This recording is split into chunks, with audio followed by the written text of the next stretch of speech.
Alright, this tutorial is going to be about rendering. So first I'm going to just create a scene for us to render. Got some cubes and boxes and stuff. And I'll go in my camera view and let's just make some more things. Okay, so we've got a scene here, and let's say we want to render 10 frames of this. Now, the first thing we'll want to decide is what rendering engine to use, because there are actually multiple rendering engines. So if we go over here to render properties, so we'll see render engine. We've got a few here.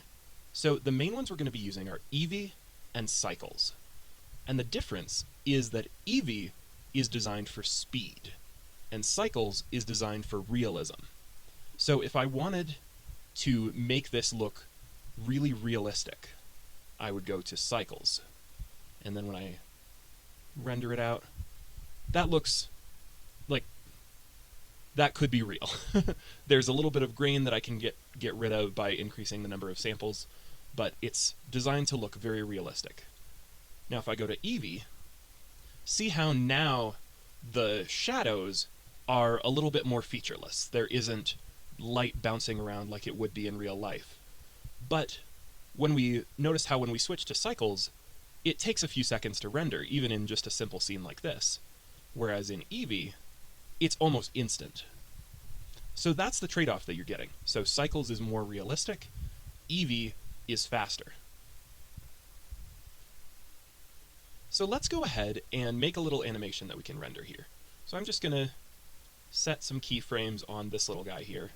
So I'll set an initial keyframe on the location, and then let's just have it, I'll record keyframes, and then I'll just move it this way. So we've just got that motion happening here.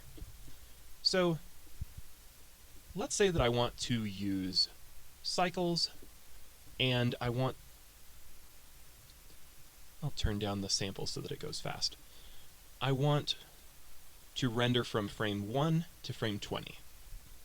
Okay, so we've got our render settings, we're rendering in Cycles. You can experiment with these and see which one's faster for your particular computer. But then we want to go to our output properties. So see how the render settings is the camera, output properties is the printer. So we can set our resolution for our rendered image, and then here we can define where we want to start the animation and where we want to end it. So I just want to go through frame 20.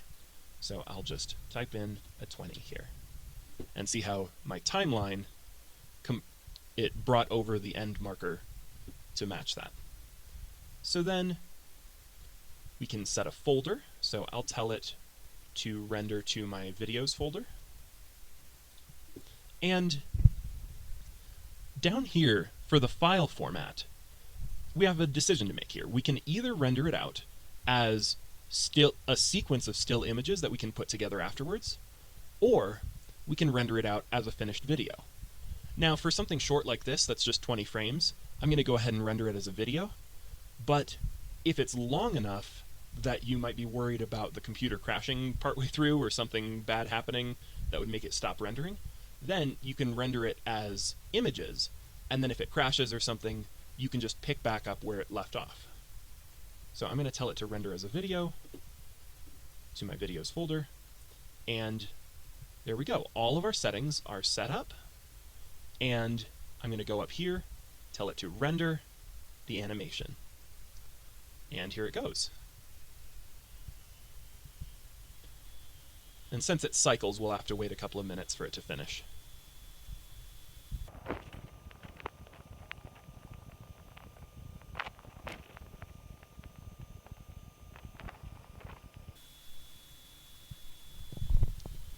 Alright, it's done. So now we can close out of our rendered preview, and let's go find the video. So we told it to go to the videos folder. Got a lot of stuff in here, but it's the last one here. And that's really short, but you can see that it worked. We have our animation.